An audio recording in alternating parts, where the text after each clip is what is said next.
Okay, mga kapitbahay niyong hayop, pwede rin po dito. Okay. Hindi, lahat ito ng klase ng hayop. So, mga pets, baboy, manok, mga ano po ito, baka, kahit na horse, birds, lahat na, including fish pond. Pwede sa fish pond. Uploading yung asawa. At mga asawang hayop, stay. Ano ba yan, mga hayop, pwede ito. Okay, sa mga kahayupan, ito, Grand Numivet. Ito ay black, brown ang kulay nito at pwedeng i-mix ito sa pagkain ng hayop at i-mix sa inumin ng hayop for daily basis. Inumin nila ito para, okay, number 1, meron siyang immune system booster. So, yung ating mga kahayupan, ano, meron siyang immune system booster. Pag malakas ang immune system mo, of course, hindi ka rin basta-basta magkasakit. Like us, di ba? Pwedeng ano, yung mga ganyan, yung mga Okay, ulitin ko po. Lahat ng mga hayop, including yung kapitbahay mong hayop. Okay? Pwede. Alright? So pwede lahat. Pati ang fish pond. Okay? Aquatic animals, pwede siya. So, dahil sinabi ko kanina, may immune system booster. Number 2, we have growth booster. Growth booster, mabilis ang paglaki ng inyong mga kahayupan. Example, yung baboy nyo, bagong panganak, 3 months old. Bagong panganak ha, hindi yung kinuha mo na malaki na.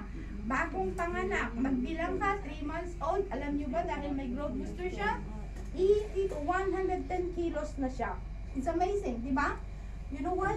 Kasi more on laman. Hindi siya masyadong mataba itong mga ano natin. Okay? So, may growth booster siya. Meron siyang antibacterial. Hindi natin alam. Baka nakakain sila ng mga merong amag na mga food dog o mga mga tawag nito, pigs, and then baka nakakain sila ng mga baka natin, nakakain sila ng na may something na pwedeng silang magkakasakit or what, may antibacterial siya. halo sa pigs.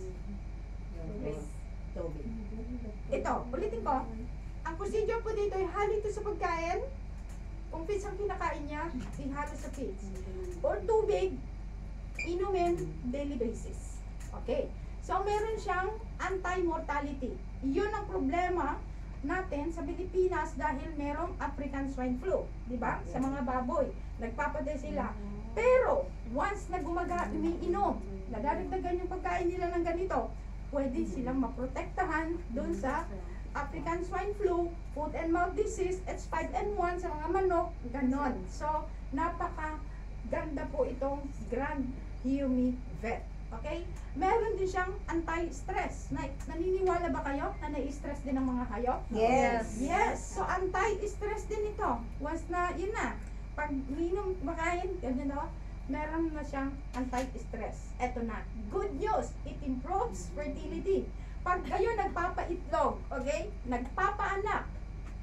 Hindi pwede sa tawa. It improves fertility. Dadami ang itlog. Okay? Dadami ang anak. So, masusurprise ko talaga, you have to expect the unexpected na.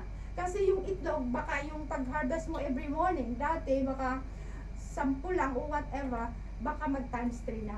Ganon katindi ang pag-improve ng fertility ng ating mga alaga.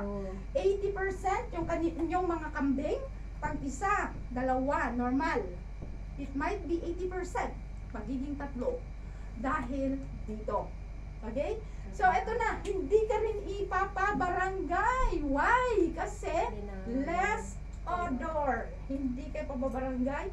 Meron din yung mga nag-aalaga na hindi halata na meron silang piggery, poultry, dahil less odor siya. Okay? So, maganda ba ang Grand Numivet? Sobra! Ang ganda. So, ito yung ating pang livestock. Okay? So, maganda ba, ma'am? Yes. Okay. Dahil hindi naman natapos kanina, ito may extension na, hindi natapos kanina, hindi naibigay, ito yung para sa mga